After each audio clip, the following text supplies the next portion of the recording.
You've seen the schedule. So let's not waste each other's time here, because we don't have a lot of time doing the hard stuff that we need to do to get to where we want to go. This is about winning. It's about winning the world championship, period.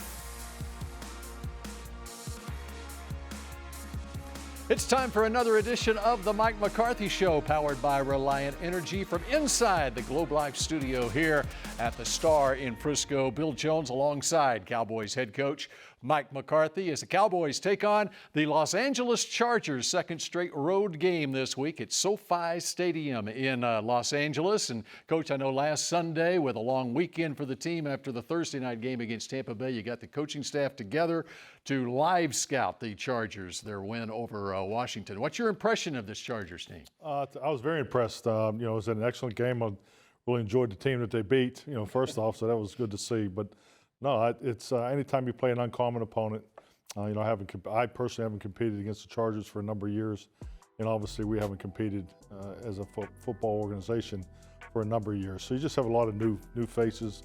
We spent a lot more time talking personnel, so it was good to be in here on Sunday, watch the game, and you're able to see the injuries and the things that happened in the game, and so to leave Sunday night with a projection and bring the players in on Monday. So I feel like we got a little head start on the personnel aspect of it. And then from a coaching standpoint, of course, Brandon Staley in his first year as the head coach, they're a remarkable rise in the profession. 4 years in the NFL and had the number one ranked defense in the league with the Rams last year. From a scouting standpoint, with a new coach there, what kind of challenge does that present?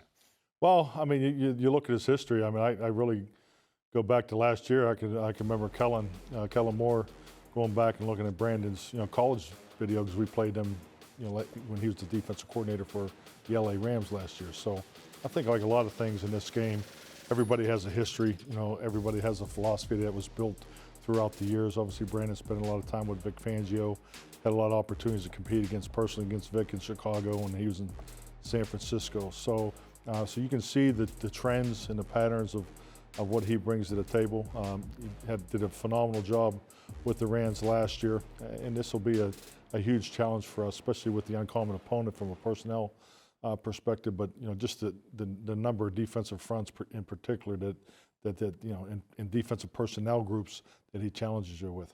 And the guy that jumps off the screen personnel-wise on his defense, number 97 at defensive end. It's a challenge against Joey Bosa, isn't it? Definitely.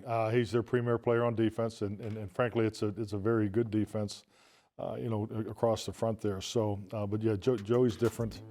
Had an opportunity to just watch him a little bit in the offseason as we were thinking ahead once our schedule came out. So it'll definitely be a challenge. I mean, he can do it all. He has range. He's very disruptive. They move him around. So, I mean, it'll definitely be a targeting issue for us. And then at right tackle for yourself with Collins' situation right now, you do get Zach Martin back at right guard this week. But what are you looking at things as far as the right tackle position goes? Well, Bill, I just lost the over and under. I thought that would be your first question. So, no, we need to get Zach back. Where he feels comfortable. Obviously, he's been out for 10 days. So we're going to work both Ty and Terrence there at the right tackle. All right. As far as your offense is concerned, when you look back with a chance to look at what you did against Tampa Bay, a lot of positive things with the 29 points scored. But what is it that you look at, good and bad, from that you need to work on this week? Offensively, I think like anything, you try to find balance. And balance doesn't mean 50-50. They really challenged us up front as far as the numbers in the box. So the ability to run the football was a real challenge, and I thought Dak did a great job, and Kellen did a great job of how we called the game and took advantage of the perimeter opportunities. But we do want to, especially on the road, you want to make sure we were able to run the ball. We won the time of possession in Tampa, so we achieved the goal of keeping our defense off the field, almost 25 minutes. So, and that's part of it. So we just want to be a little more balanced than normal D&D. All right, we're just getting started on this edition of the Mike McCarthy Show. Up next, it's David Moore of the Dallas Morning News. I've played a lot of games, and I've played next to obviously Tyler and Terrence, and gotten a ton of reps with Ty during camp. So I'm confident in whatever combinations out there that we can get the job done and really thrive. So, like I said, I've had a lot of reps with those guys, and I feel good about it. The Mike McCarthy Show, presented by Reliant, is brought to you by AT&T, Ford, built for Texas, built for you. The University of North Texas, proud partner of the Dallas Cowboys. Miller Lite, the only beer of the Cowboys. It's Miller time. And by Reliant, an NRG company.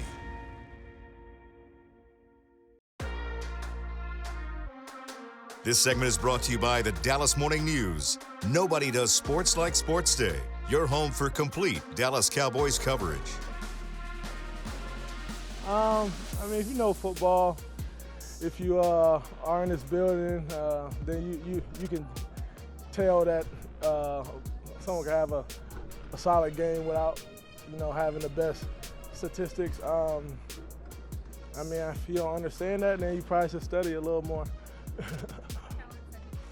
Welcome back to the Mike McCarthy Show, powered by Reliant Energy. And now joining me here inside the Globe Live studio from the Dallas Morning News, SportsDayDFW.com, David Moore. Welcome back for another week here on the show. I'm not used to this generous of a welcome.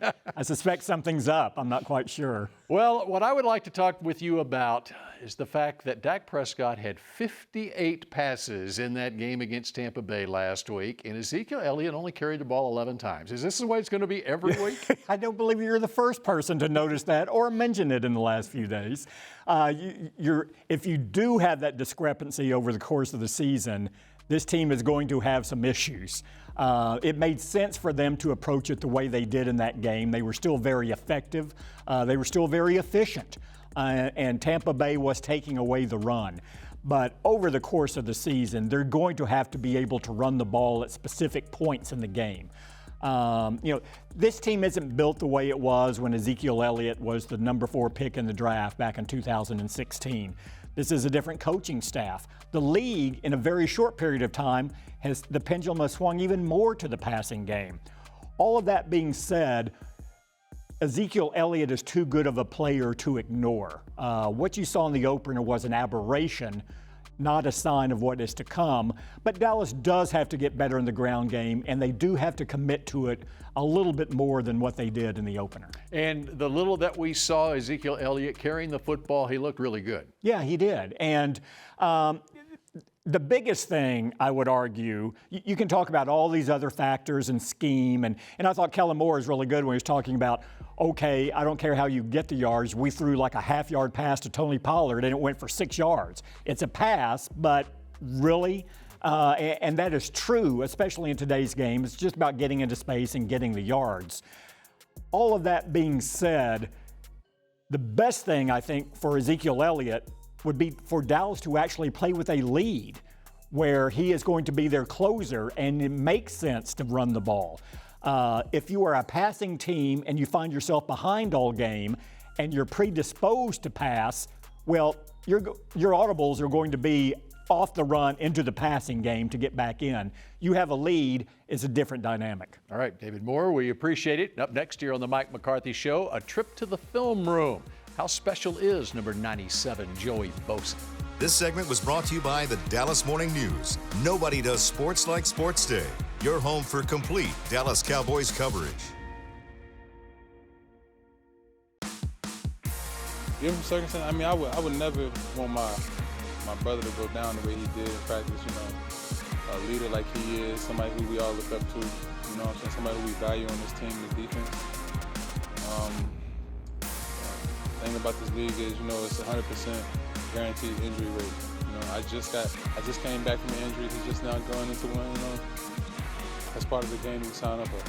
Welcome back to the Mike McCarthy Show, powered by Reliant Energy. Bill Jones now joined by Isaiah Stanback here inside the Globe Live studio. Of course, the big news of the week here at the Star in Frisco, the loss of Demarcus Lawrence.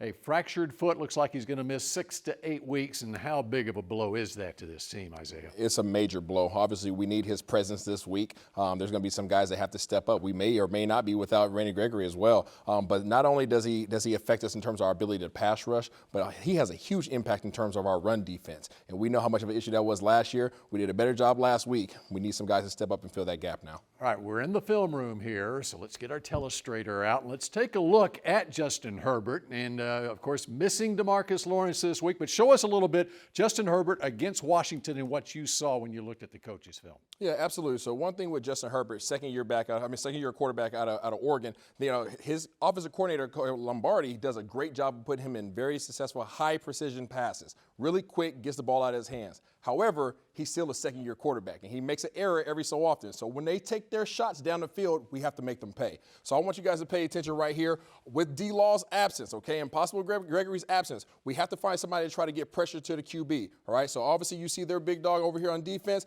Watch how this thing plays out and see what we can do to affect him positively.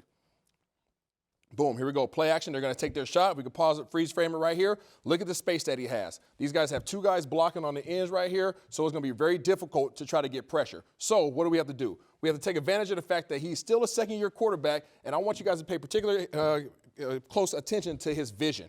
As soon as his eyes go over here to the corner route, we have to be able to take advantage of that with our corners and be able to come off our plays and get interceptions just like Washington does right here. Boom, he takes a shot, he goes for the big gusto, and Washington makes him pay. And William Jackson had the interception, a big red zone takeaway for the Washington defense there. And so, yeah, he is a rookie quarterback or a second-year quarterback, and so you have to take advantage of that. Okay, we talk about the edge rusher loss for the Cowboys. What about the edge rusher for the Chargers? Because this guy is pretty special. Joey Bosa, he was the third pick of the draft when he came out of Ohio State, had 7.5 sacks in 12 games last year. But this guy lining up, and we'll get to who he's going to be lining up against here in a second. But just show us what you see from Joey Bosa. Yeah, Joey Bosa is an absolute boss hog, and we need to acknowledge all the playmakers that they have on that side of the ball. So obviously we have Bosa right here, and then we also have good old Murray at the second level. And then if you want to go to the third level, they got Derwin James. So acknowledge all the guys that can make an impact, but you have to start up front. So right here, Joey Bosa wants to get in a wide 9 technique. What does that mean? That means that he wants to be the widest guy on the line of scrimmage. So it doesn't matter if you put a tight end out here. It doesn't matter if you put 2 tight ends. He's going to be 2 to 3 yards outside of him. What does that do? That gives him an advantage to get his motor going and be able to engage and get a leverage on the edge here to try to get around whatever blockers you have and try to get to your quarterback. Let's see exactly what happens right here against Washington last week. Boom. You guys are going to see it right here. 1, 2, 3, 4 steps before he engages with the tackle. That's a lot of power, a lot of speed. He dips, he rips. It makes a heck of a play, forcing incompletion right here. Let's go ahead and take a look at it from a different angle so you guys can understand what I'm referring to. Again, that's their boss hog right there, okay? Look how many yards outside the tackle he is. He's about a good 3 yards outside the tackle, all right? He takes about 3 steps, 4 steps before he engages. How do we combat this, right? Our running back cannot have his eyes in the middle of the field. Our running back, if we can run him back really quickly, the only way you can stop Bosa, as he takes this wide range here, we have to step up and put a body on him. We have to help our tackles out. Otherwise, we're going to be leaving our tackle, whether that is Terrence Steele or on an island. We don't want to put these guys on an island because Bosa Island is not a friendly place to be. As Sam Cosme found out. By the way, that right tackle playing for Washington last week, that was his first NFL game, their second-round draft pick out of the University of Texas. It's going to be very interesting what the Cowboys can do against Joey Bosa. Isaiah Stanback, we appreciate it very much. And up next here on the Mike McCarthy Show, the coach rejoins us, and we take a closer look at this Chargers offense and quarterback Justin Herbert.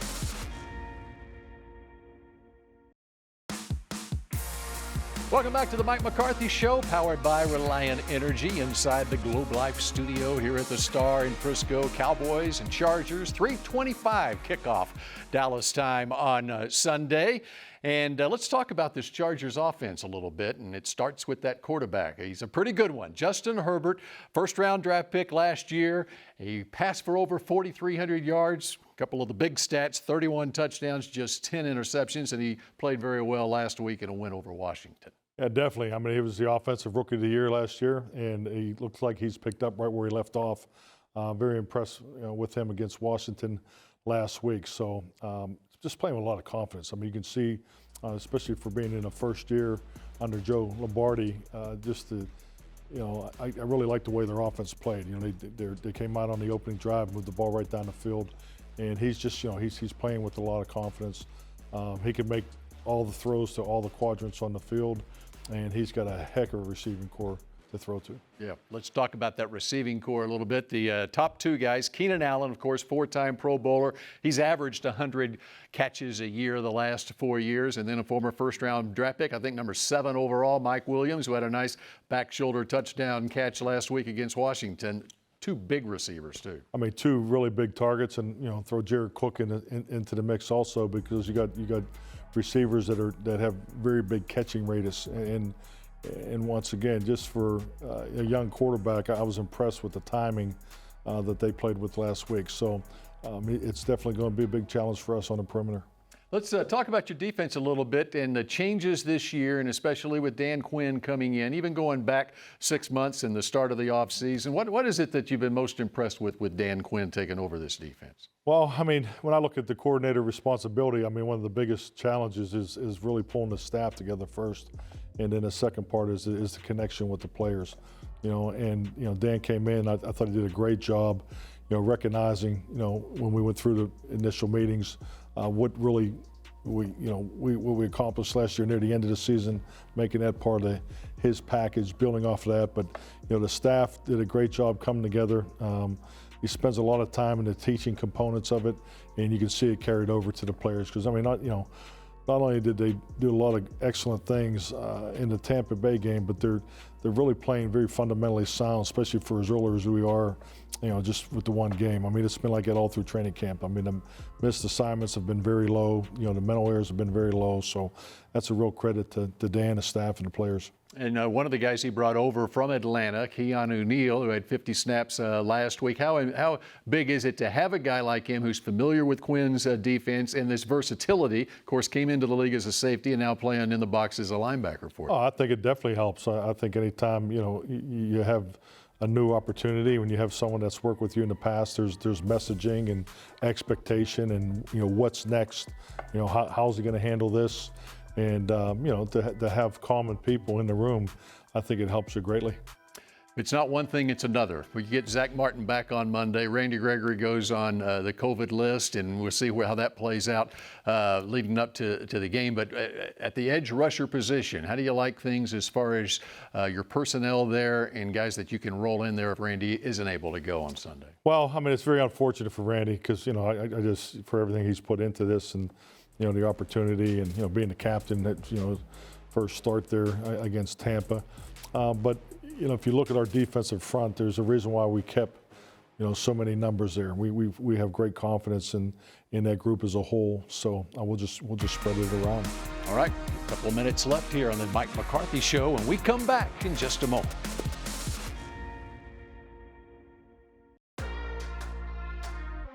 Final couple of minutes here of the Mike McCarthy Show, powered by Reliant Energy. And we traditionally have done sort of an unsung star in this last segment, Coach. I'm pulling out a guy, and every time that we do this, I say it's an unsung star, and you'll say, no, he's not unsung in our eyes. But I'm going to throw out Jaron Kearse from last week, who had 61 snaps. I think it was 40 on defense, 21 on special teams. A very nice pickup in the offseason, isn't he? Excellent choice. Great pickup in the offseason. He's a great matchup piece for us. I think when you get into game planning, you always have the flexibility because, all the things that he can do. And he's a real matchup problem on special teams. So I think it's a great choice, Bill. All right. Last year, you started the season at this same stadium, SoFi Stadium. It's going to be a little bit different atmosphere this time, a whole lot different atmosphere this time. Of course, home opener for the Chargers. In preparing for that kind of atmosphere, what do you do? I mean, looking forward to it. I mean, Tampa really prepared us for this, and I think we're really anticipating on maybe having more fans than just the ratio. So we're looking forward to a great environment, and definitely after last year. Last year was different. I could remember the scoreboards weren't even in sync. You were trying to figure out where the time clocks were, and it was a really crazy experience. The first game, nobody there, so beautiful stadium. We're looking forward to the opportunity. All right, well, good luck against the Chargers. We appreciate all of you joining us here on the Mike McCarthy Show, and we will see you again next week as the Cowboys will be back home to take on the Philadelphia Eagles in a Monday night game. The Mike McCarthy Show, presented by Reliant, was brought to you by Ford, built for Texas, built for you. Bank of America, the official bank of the Dallas Cowboys. Miller Lite, the only beer of the Cowboys. It's Miller time. GEICO, switch today and see all the ways you could save. And by NFL Game Pass. You'll never miss a game again. Enjoy full and condensed game replays from Week 1 to the Super Bowl.